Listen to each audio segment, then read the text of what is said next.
हमारी अगली खबर का नाम है 27 के बीच सत्ताधीश। पूरे उपचुनाव में समाजवादी पार्टी का जोर 2027 विधानसभा चुनाव का नैरेटिव सेट करने पर रहा है। अखिलेश यादव को 27 सत्ताधीश कहा जा रहा था। मतदाताओं में अखिलेश यादव को लेकर नई उम्मीदें साफ तौर पर जगी थी, लेकिन 9 में से 7 सीटें योगी को जिताकर मतदाताओं ने यह साफ तौर पर मैसेज दे दिया है कि 2027 के सत्ताधीश कौन हो सकते हैं। देखिए,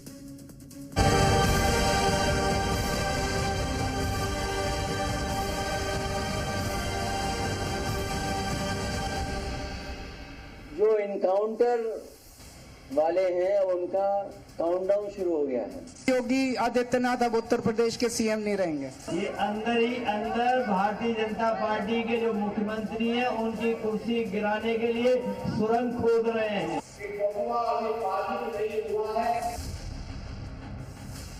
ये पोस्टर तो आपको याद होगा ही, जिसे समाजवादी पार्टी के कार्यकर्ताओं ने यूपी के हर उस चौक चौराहे पर लगाया जहां उपचुनाव होने थे।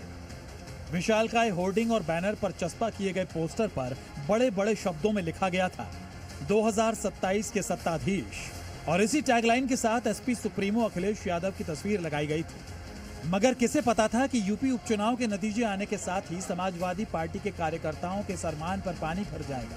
अखिलेश यादव को 2027 का सत्ताधीश बनाने का ख्वाब चकनाचूर हो जाएगा, और हुआ भी वही। उत्तर प्रदेश की 9 विधानसभा सीटों पर उपचुनाव हुआ, जिसमें से 7 सीटों पर बीजेपी गठबंधन की बम्पर जीत हुई।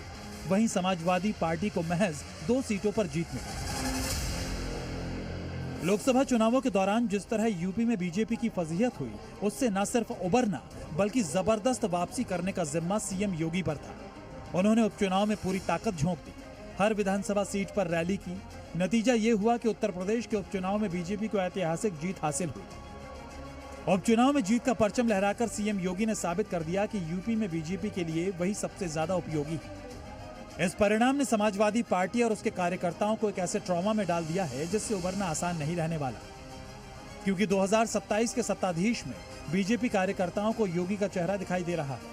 नतीजों के साथ योगी ने 2027 के विधानसभा चुनाव में मजबूत दावेदारी पेश की है, जबकि गिरे मनोबल के साथ अखिलेश के लिए 2027 की डगर मुश्किल दिख रही है। 27 का सत्ताधीश कौन है? अखिलेश यादव। जो 2027 का है उसमें जान लीजिए कि भारतीय जनता पार्टी और सहयोगी दल पूर्ण बहुमत की सरकार फिर बनाएंगे। और दूसरी बात, यहाँ दावा कर रहे थे कि हम सारी सीटों पर विपक्षी कि हम सारे ले जाएंगे। परिणाम आपके सामने है। अखिलेश यादव से सीधी जंग में एक बार फिर योगी भारी साबित हुए, मगर याद कीजिए उस वक्त को जब लोकसभा चुनावों के दौरान विपक्ष ने सीएम योगी को टारगेट करते हुए माहौल बनाया था। चुनावी मंच से तमाम तरह के दावे किए जा रहे थे, वो ये कि सीएम योगी की कुर्सी खतरे में है। 2 महीने में योगी की विदाई होने वाली है। योगी की कुर्सी के नीचे बारूद बिछ चुका है। अब अगला किसका नंबर है? योगी आदित्यनाथ।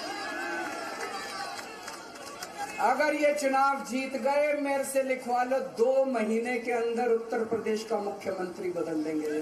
अंदर ही अंदर भारतीय जनता पार्टी के जो मुख्यमंत्री हैं उनकी कुर्सी गिराने के लिए सुरंग खोद रहे हैं।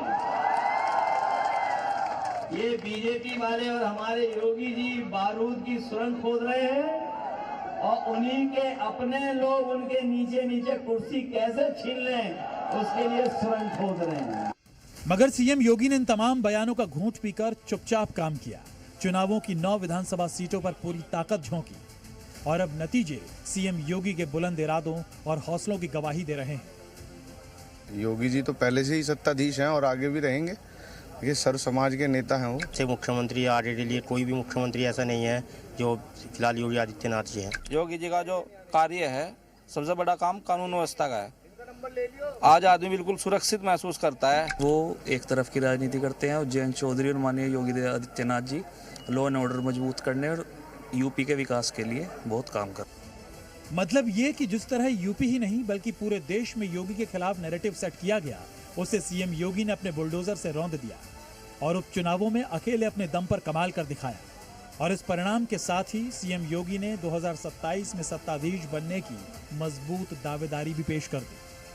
ब्यूरो रिपोर्ट, जी मीडिया।